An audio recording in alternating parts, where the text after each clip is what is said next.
Good morning students. Real analysis के इस video में आज हम कन्वर्जेंसी सीक्वेंस की कुछ थ्योरम्स को करेंगे। पिछले वीडियोस में मैंने आपको कन्वर्जेंट किसे कहते हैं, डाइवर्जेंट किसे कहते हैं, इन सब के बारे में पढ़ाया था। इस वीडियो में हम कुछ थ्योरम्स को कर लेते हैं। स्टार्ट करते हैं।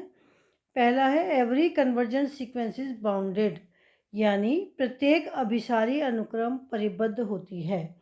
अब हमने क्या माना, हम क्या प्रूफ करेंगे, ये हमारी थ्योरम है। Let x n sequence is convergent. यहाँ क्या है, प्रत्येक अभिसारी अनुक्रम परिबद्ध होती है। तो हमको क्या दिया हुआ है कि कोई भी सीक्वेंस है ये एक्स एन, ये हमारी कन्वर्जेंट है। अब हमें क्या प्रूव करना है कि ये सीक्वेंस बाउंडेड होगी। अब क्योंकि ये कन्वर्जेंट है, अतः इसकी लिमिट जो होगी वो फाइनाइट होगी।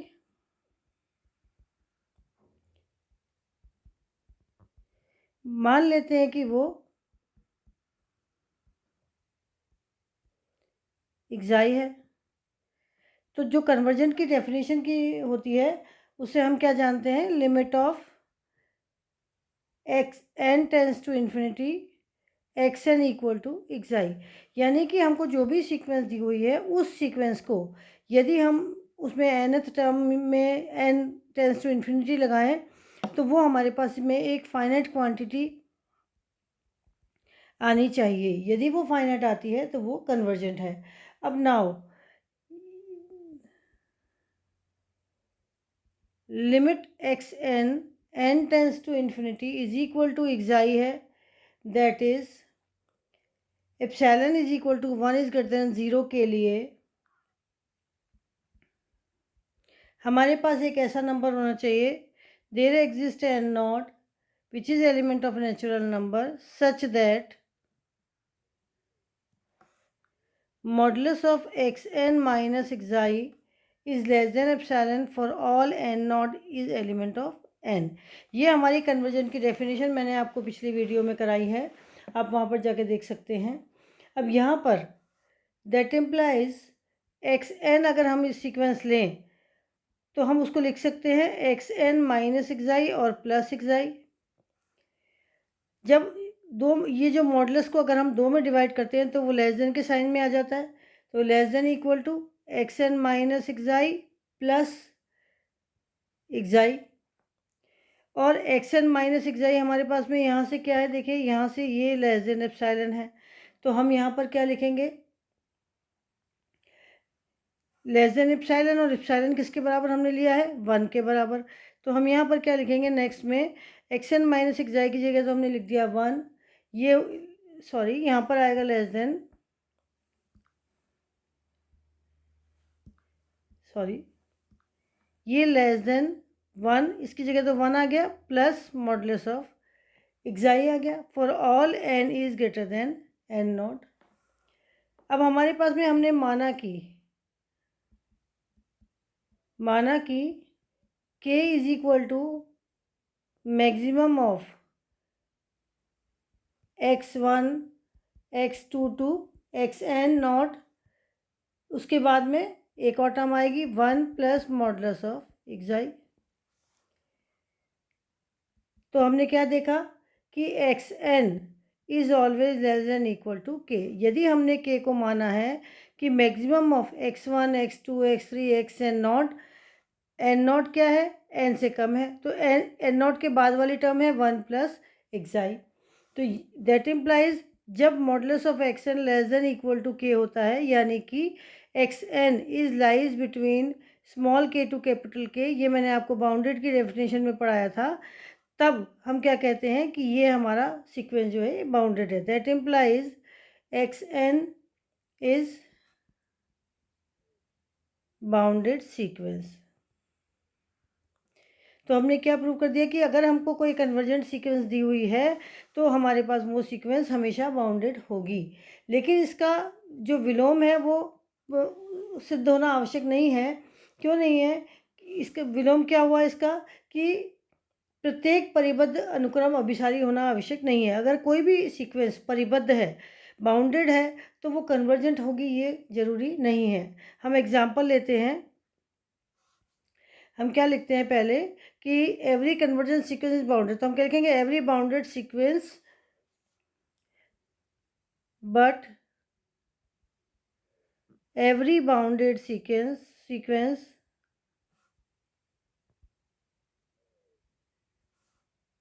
is not necessary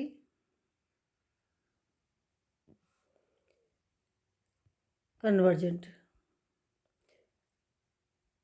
तो ज़रूरी नहीं है कि जो सीक्वेंस कन्वर्जेंट है वो बाउंडेड है, तो वो बाउंडेड है तो कन्वर्जेंट भी होगी। इसका एग्जांपल हम ले लेते हैं। तो एग्जांपल हमारे पास में क्या आ जाता है, अगर हमने एक सीक्वेंस लिया xn इज इक्वल टू -1 की पावर n। अब ये हमारी एक सीक्वेंस है जो बाउंडेड है, क्योंकि इसको जब हम खोलते हैं तो -1 1 -1 1, तो ये हमारी xn हमारा इक्वल टू 1 -1 टू 1, -1 और 1 के बीच में ही जा रहा है ये सारा, -1 और 1 -1 और 1। तो इसलिए हम ये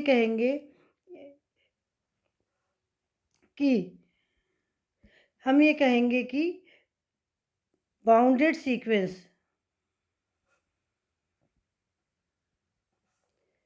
जो हमारी ये वाली है ये बाउंडेड सीक्वेंस हो गई। अब ये बाउंडेड सीक्वेंस हम जानते हैं कि कन्वर्जेंट नहीं है, ये क्या है, परिमित दोलनी। तो हमारी जो सीक्वेंस है x n is equal to -1n is bounded but not convergent. ये क्या है, ऑसिलेटरी सीक्वेंट है, यानी कि परिमित दोलनी अनुक्रम है। तो हमने क्या सिद्ध किया कि कोई भी जो कन्वर्जेंट सीक्वेंस है वो बाउंडेड होगी ही होगी, लेकिन जो बाउंडेड सीक्वेंस है वो कन्वर्जेंट हो भी सकती है और नहीं भी हो सकती है। अब हम नेक्स्ट थ्योरम करते हैं। सेकंड थ्योरम है, if x n is convergent sequence then its limits is unique. तो हमें क्या सिद्ध करना है कि यदि कोई भी सीक्वेंस जो कि हमको अभिसारी दी हुई है तो उसकी सीमा अद्वितीय होगी। तो हम संभव हो तो मान लेते हैं कि उसकी सीमा अद्वितीय नहीं है, यानी कि 2 है। तो यदि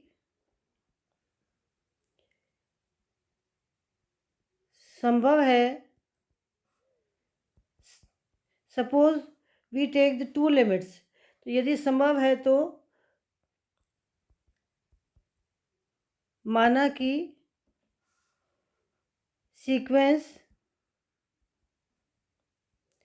एक्स एन की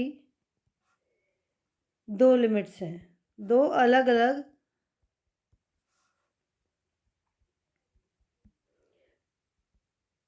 लिमिट्स हैं, ठीक है, सेज जो कि हैं ईटा एंड एक्साई।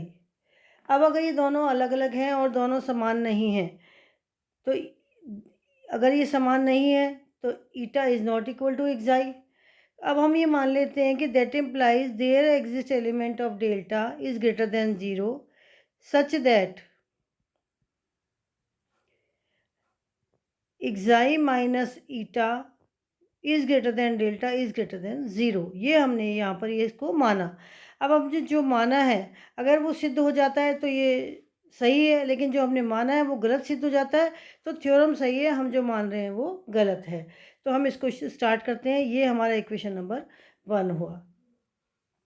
अब कन्वर्जेंसी की कंडीशन से हमें पता है कि limit n tends to infinity x n is equal to xi होगा, जबकि एक्साई उसका एक लिमिट पॉइंट है। That implies for any arbitrary या स्वेच epsilon is equal to delta by 2। जो डेल्टा होता है वो आर्बिट्री होता है, ग्रेटर देन 0 होता है, पर हम उसे कुछ भी मान सकते हैं। बिल्कुल शून्य के पास छोटे से छोटा धनात्मक संख्या होती है वो, उसे हम अपनी मर्जी से कुछ भी मान सकते हैं। तो which is greater than equal to 0, ये हमने डेल्टा बाई 2 इसलिए लिया है क्योंकि हमने यहाँ पर इसमें डेल्टा माना है, तो इसको डेल्टा लाने के लिए हमने x n equal to xi में डेल्टा बाई 2 ले लिया एप्सिलॉन को। देयर एग्जिस्ट, इसके लिए limit n tends to infinity xn equal to xi, that implies for any arbitrary epsilon is equal to delta by 2 is greater than 0. There exists n1 is element of n such that modulus of xn minus xi, limit point की definition लिख दी हमने, delta by 2 for all n is greater then n1, sorry limit point नहीं, limit की हमने लिख दी is greater then n1। ये हमारी equation number 2 हो गई। इसी तरह से हम, यदि हमारे पास में ईटा है तो n tends to infinity x n equal to eta, that implies switch epsilon equal to delta by 2 which is greater than 0 के लिए there exists n2 is element of n such that xn minus eta less than epsilon, less than delta by 2 for all n is greater than n2। ये हमारी equation number 3 हो गई। अब equation number 2 और 3 से अगर हमने माना कि n naught equal to maximum of n1 comma n2, ये जो हमारा n2 है और ये हमारा n1 है, अगर हमने n नॉट एक संख्या ले ली जो कि इन दोनों से बड़ी है, इन दोनों में से कोई भी मैक्सिमम जो n1 और n2 में से है वो n नॉट है, तो मैक्सिमम इज दिस। तो from equation 2 and 3 we get modulus of xn minus xi less than delta by 2 and modulus of xn minus eta less than delta by 2 for all n is greater than n not. ये n not हमारा maximum of n1 और n2 में से है, तो ये हमने यहाँ पर लिखा। नाउ अब हमें यहाँ पर क्या सिद्ध करना था, ये वाला देखिए, ये वाला हमें यहाँ पर ये हमने जो माना है उसके अकॉर्डिंग ये हमको लाना है। तो हम इसी से शुरू करते हैं। यहाँ पर ये आएगा xi minus eta which is equal to, अब हम एक्सन को जोड़ दें और घटा दें तो हमारे पास में क्या आ जाएगा, modulus of x n minus eta, minus का ईटा है यहाँ पर, तो एक्सन माइनस ईटा प्लस का एक्साई है हमारे पास में, तो plus xi minus of x n which is equal to modulus of x n minus eta minus x n minus xi, minus मैंने कॉमन ले लिया बाहर, और जब इन दोनों को हम अलग अलग करेंगे, माइनस को बाहर रखेंगे, तो modulus of x1 minus x2 is equal to हो जाता है, या ब्रैकेट में लिखती हूँ modulus of x1 minus x2 which is less than equal to modulus of x1 plus modulus of x2 होता है, ये आपको पता है। तो इसके लिए हम यहाँ लिखेंगे which is less than equal to modulus of modulus of x n minus eta plus modulus of x n minus zeta xi which is less than delta by 2, क्योंकि ये x n minus eta less than delta by 2 है, तो यहाँ पर ये less than हो जाएगा plus delta by 2 which is equal to delta for all n is greater than n naught. तो हमने क्या देखा that implies xi minus eta which is less than delta for all n is greater than n naught, जो कि equation 1 का विरोधाभास है या कॉन्ट्राडिक्शन है।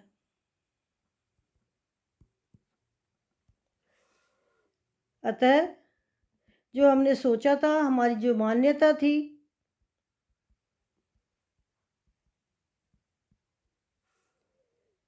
xi is not equal to eta, गलत है। इसका मतलब ये दोनों सेम है, that is xi equal to eta, that is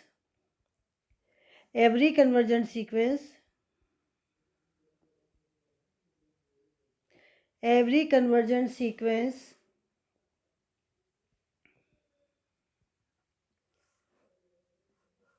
has unique limit point, unique limit।